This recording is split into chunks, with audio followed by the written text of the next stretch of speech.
Hey, I'm Coach Katrina, a personal trainer and owner of the club. I have lost 100 pounds 2 times in my life and gained it back 3 times. And what I find works best for my body and my mind is to just find balance with food. So here's Kleanish Eats with Coach.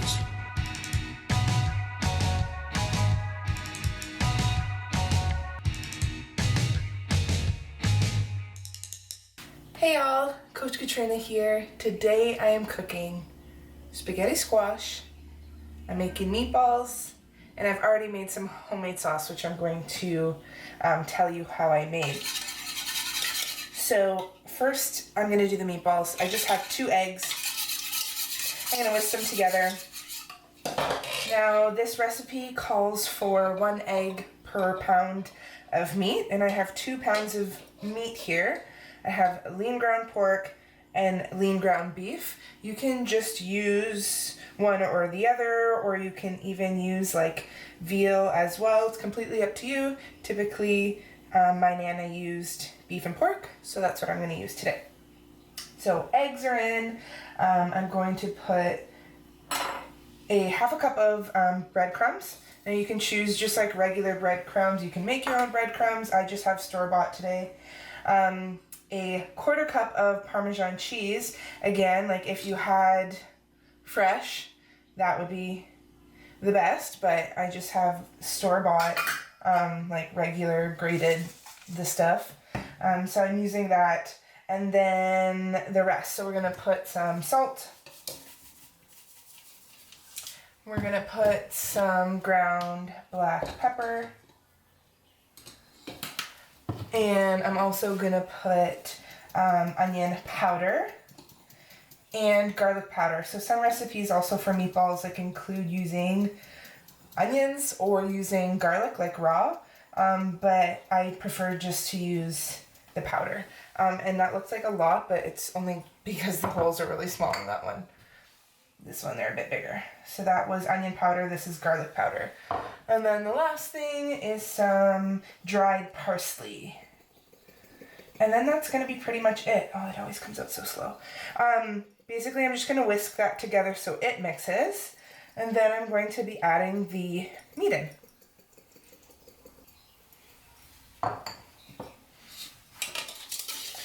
Okay, so I'm just using a whisk, adding the egg and the dry ingredients together.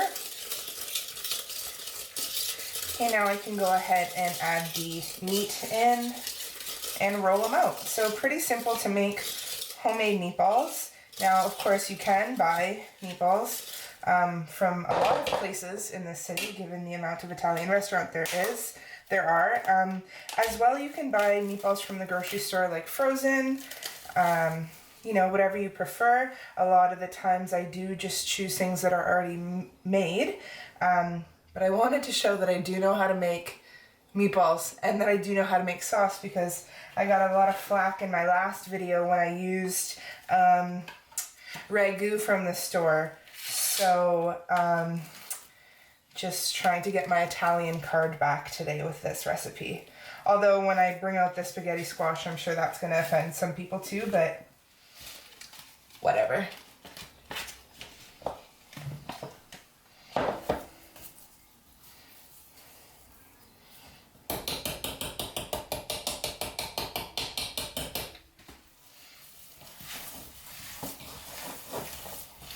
Okay, so there's really no other way to do this but to really get hands-on, so just make sure you have nice clean hands and then start mixing as so.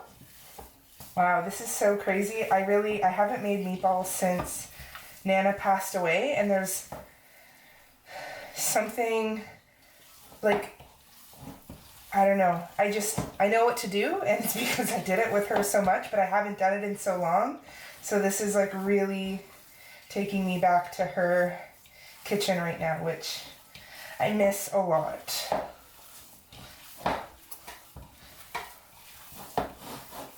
I also remember her doing like this, so you saw I was kind of doing this, and then I remember she would kind of fold so that you can get the ingredients there at the bottom, and then she'll go back in. Okay, so now that that's nice and evenly mixed, I can go ahead and roll them. Now, there's a few ways that you can cook meatballs. Like some people pan fry and then put them in the oven. Some people like sear them in a pan and then put them in their sauce to cook. Today I'm just going to be straight up baking them because that's how I like them best. And instead of using just a flat sheet, I'm going to use a muffin tin because then it'll just help when I need to rotate them. It'll help that process. So I just took some olive oil and a paper towel and just rubbed olive oil so that they don't stick. And now I can go ahead and roll my meatballs. Now, some people make small ones, some people make big ones. It's really up to you, and then just making sure that obviously you cook them all the way through whatever size you do. And for this part, if you have a little bit of water, it'll just help them from sticking in your hands. Now this part, I honestly don't even know how to describe this. Hopefully you can see what I'm doing and then do it. Again, something that's just kind of natural to me now after years of helping Nana. Okay, so that looks good. I'll plop it in my pan. And then I'm going to continue this process until this whole thing is filled. Okay, so that about 2 pounds of meat made 12 meatballs, and then I also had a little bit left over, so I just made a patty with it, and I'll eat that for breakfast or lunch sometime this week. So I'm gonna put the meatballs in the oven. The oven has been preheating at 400 degrees, and typically these will take, depending on the size, around 10 to 15 minutes. I'm assuming that since these are bigger ones, they're probably gonna take closer to around 15 minutes.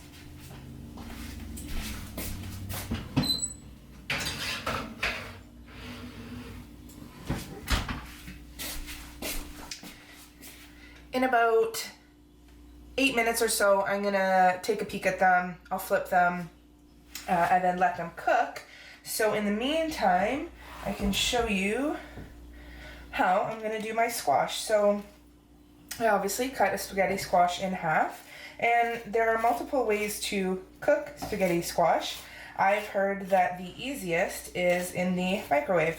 So I've eaten spaghetti squash before, but I've never cooked it myself. So I got a tip off from a friend on how to cook it in the microwave.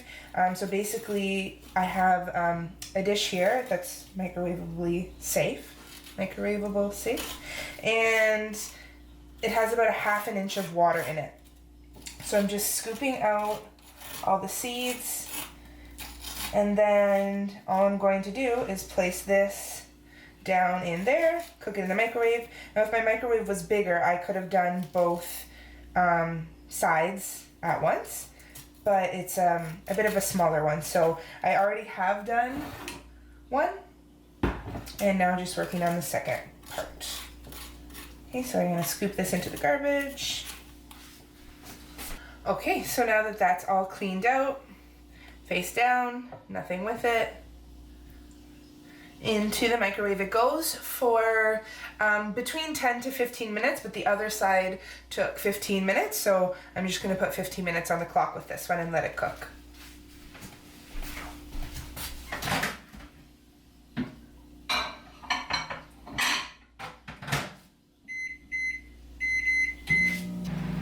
So last night before I went to bed, I actually threw my sauce on to cook in the crock pot. So obviously the quicker process would to be just have it on the stove, but I just wanted to save myself a step today, so I threw everything in the crock pot. So in a pan, first I fried some white onion. So I used one whole white onion, a little bit of olive oil, gave that a little bit of color.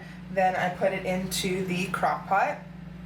Then on top of that, I put 2 cans of crushed tomatoes, 1 can of tomato juice, and 1 can of tomato paste. Then I also added some water because I actually don't really like a thick sauce. I like it to be a little bit more thin or runny. So if you like thick sauce, then I would say don't add the water, but I added about 2 cups and maybe even a little bit more of water to the crock pot. And then from there I just added spices. So I added salt and pepper, I added onion powder, garlic powder, parsley, oregano, and then I also added some chili flakes and some paprika. So it definitely is spicy sauce. So if you don't like spice, then just skip the paprika and the chili flakes. So I just threw that all in the crock pot on low. I went to bed around 12 o'clock and I woke up around 4:30 and I could really smell it. So I came down and I checked it. It was cooked and all good. So then I turned it just on the crock pot on to just warm, so to keep it warm until today. So of course the process is a bit different when you are cooking it in a pot. It would only really take just over an hour for it to be done. Some people cook their sauce all day. The most important thing is to just watch it and stir it to make sure that it's not burning. So just don't have it on a really high heat if you are going to be cooking it all day. Okay, so around the same time actually, the meatballs were done and then the squash was done because I put that in for 15 minutes. These also took 15 minutes. Like I said, halfway I turned them, so then they got like a little brown color, and I pulled them out and I just did cut one open to make sure that it was cooked, and it was, so those are good. Now with this, you would know if it was like needed to be longer if when you scooped it, it wasn't easily peeling as it is right now. So clearly this one is good to go. So that's really it. I'm going to scoop this out. I'm going to add some sauce, put a few meatballs in my bowl, and finish just with some Parmesan cheese. Yum, this looks so good. Sauce, sauce, cheese.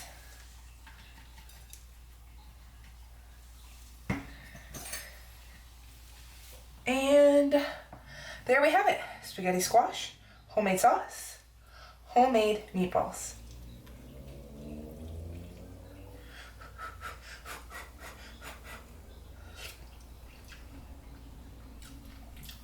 Oh, that is so good. We gotta try the meatballs too.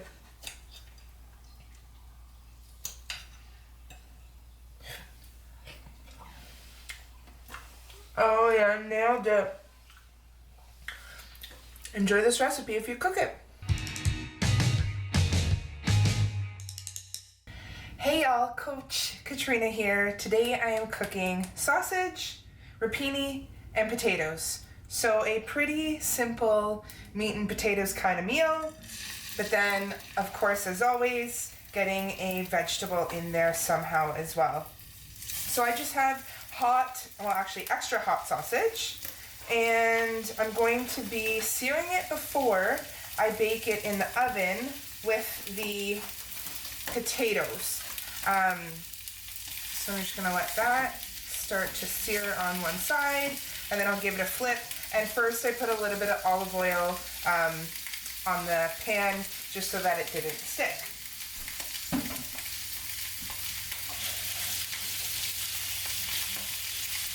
So of course when you're handling meat, you're gonna want to wash your hands before you go ahead and touch all of your other things. So as that's going, I've had my potatoes blanching in just some hot boiling water. I would say it's all going to depend on your potato size, how long you have to keep them in for, but essentially when I go to put a knife through, if it's fairly simple, then that's good enough. And these are just some small red potatoes. Typically these are more nutritious of the potato family, so I have these guys, and they're going to go in, like I said, with the sausage to roast in the oven. Doing the blanching and boiling before will just typically speed up the process for cooking them or roasting them. But I like to roast them because then they have crunch, but if you like boiled potatoes, do that, whatever you like. So I just put a little bit of olive oil in the pan that we're going to be putting the sausage and potatoes in. And I'm going to be throwing some chunks of onion in there as well. I'm going to just cut those into like larger chunks. You don't have to dice the onion big.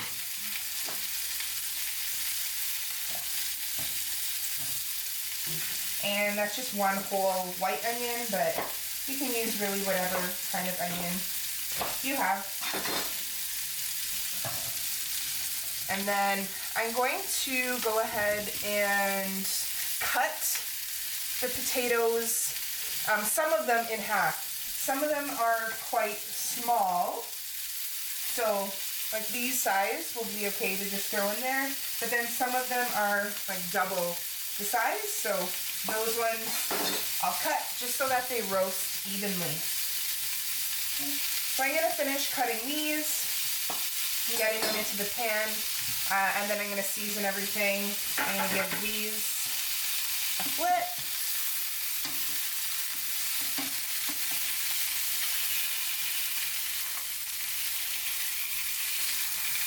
Probably could have left that for a minute more, but I'll just make sure this next side is a little bit more. Okay, we'll see you in a sec.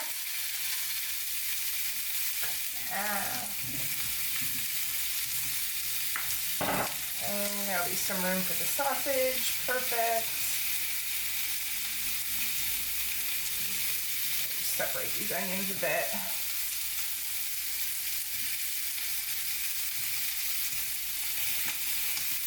Okay, we are going to put salt.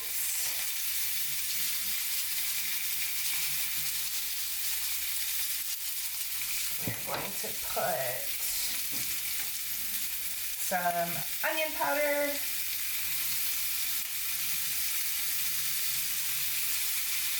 I'm out of garlic powder, but that's okay. I like spice, so I'm going to put some paprika.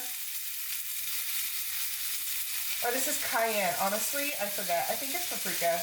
Either way, honestly, for me, either is good. And some black pepper.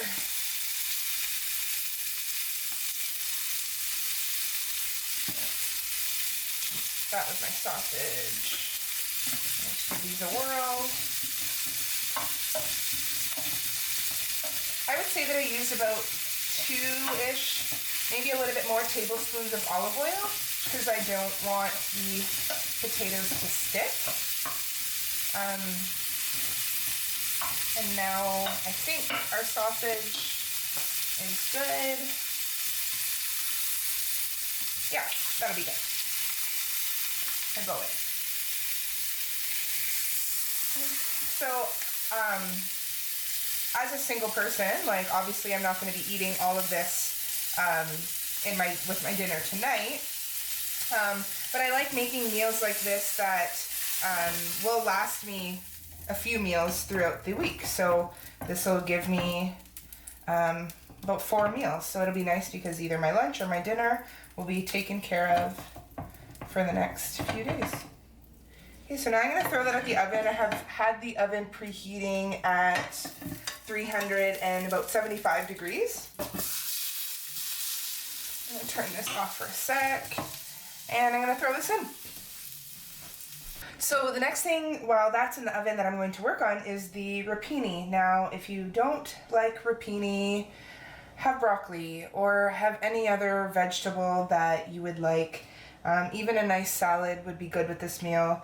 I really like rapini, and this is how my Nana taught me how to cook it. So this was 2 bushels, and I just cut off the ends, and then I cut them in half, and then I washed them in some water. So she would usually like clean out her sink, fill it with cold water, put the rapini in, and then like do this, drain the sink, and then do that like one more time. And I don't really know why, but it was really important that it go from like soaking wet. So in here I did that. I rinsed it, washed it, like massaged it, got it really nice and clean, and then took the water out, and then I put some cold water back in. And now I have a big pan, obviously, because this is a lot, and we'll just make sure that we need a cover so that it can steam. The element is on medium, that was too high, but anyway, so now we can go ahead and put the rapini in, and super wet. Okay. I might even have to do this in 2 batches, it seems, because it's already filled. And it will like wilt it down, but I do want it to cook properly, so I'm gonna say that that's a good amount, so I'll just end up having to do it twice, but that's cool. So now I'm just gonna cover it, and that will start to steam. In the meantime, while that is cooking, I just have a smaller pan over here that I'm going to cook some garlic in. So there's probably 3 to 4 tablespoons of olive oil in there, but considering it's going to go on this much rapini and last me comparable, that's not a lot of oil in one meal.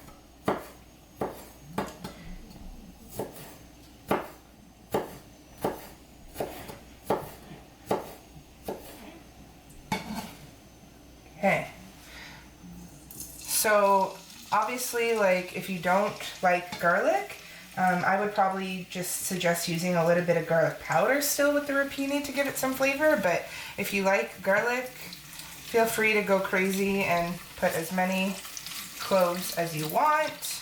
So my camera overheated, and then as I was fixing that, my garlic and chili or Cajun seasoning burnt, so I re-put more oil in, I recut some garlic, now I can put this Cajun, but again, usually I would just be using chili flakes instead of this, but this will do. The first batch of rapini was finished cooking, so I put the second in. You see how much it wilts down, kind of crazy, and then I know that it's done when I kind of press into it and it's soft. Now some people like their rapini like more hard or more soft, so cook to whatever you're liking in. It can be chewy, and I honestly haven't mastered how to not make it chewy. And I don't have Nana to ask how to fix it. So I like it even when it's chewy. It just requires typically using a knife with it. So now that it's steamed, and I'm gonna make sure that this is not going to burn again. So I just wanted to fry the garlic a little bit first. That's looking good. It's staying golden brown, not turning black like it did the last time. So I just dumped the water out of there. Now I can transfer the oil and garlic into the big pan so that I can then toss the rapini in with the oil and garlic. And so it won't need to cook that long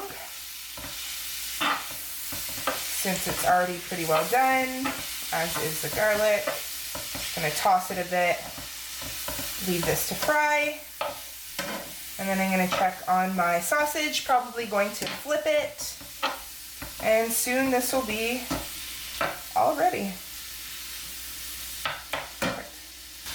So this meal was fairly simple in my opinion, and so you're probably asking, like, what's the need for this cooking show if it is so simple? But I guess it's to really help those who don't know how to cook, and to show them that meals that they're probably having already are probably fine if they are a meat and potatoes kind of person, but that doing something like adding a vegetable in, especially like a green vegetable, is really nutritious for us. And you know, if you do have a family to feed and you want to make yourself lunch for the week, double this portion. It is going to take you longer, of course, in the kitchen, but then that just means we need to prioritize our time, because I would say that all in all, this will end up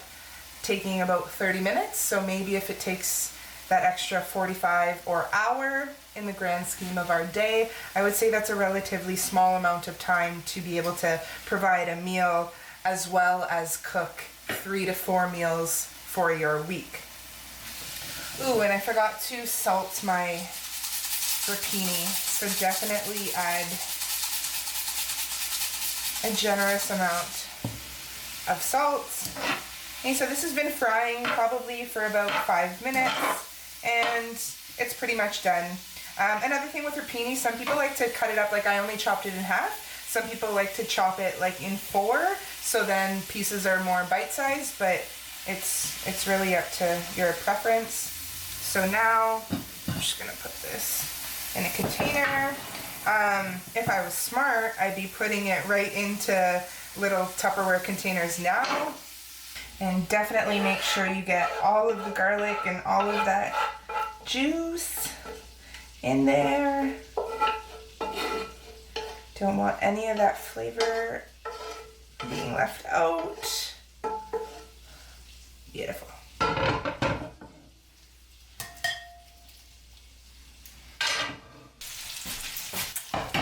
All right, so our sausage and potatoes are done. Again, cook these to your preference. If you like them a little bit more crispy or well done, keep them in a bit longer. I would say these were in there about 20 minutes ish. I wasn't really looking at the clock, but that's my best guess for time. So we're gonna throw one of the sausage. So for a simple way to have a healthy plate, I typically follow a general rule of half a plate of vegetables, a quarter plate of protein, and then a quarter plate of I want to get the crispier ones, quarter plate of a smart carbohydrate. And then of course within here we also have healthy fats. So, you know, that's a simple way to do it. Change this out for any vegetable you like. Change this for any other, you know, complex carb, sweet potato, rice, quinoa, you know, brown pasta if you want. Basically, we're just trying to stay away from more processed sugars or, you know, simple carbs like white pasta. And again, I'm not saying not to have those things. I would say where you can, if you can make some healthier substitutions, you might feel better, you might perform better. And then same thing for the protein. Okay, if you're vegetarian, of course, have your healthy protein and substitute here. And then as well, you know, you could have ribs here, you could have chicken here, you could have pork chops here, you could have fish here, but if you're in general building a plate that sort of looks like this, I'd say you're on track to eating in a more cleanish way. Enjoy. I gotta give it a taste though. Let's see, Nana. I was hoping that wearing her apron today would really help me to channel her rapini making skills. Oh yeah, and it did. That's good.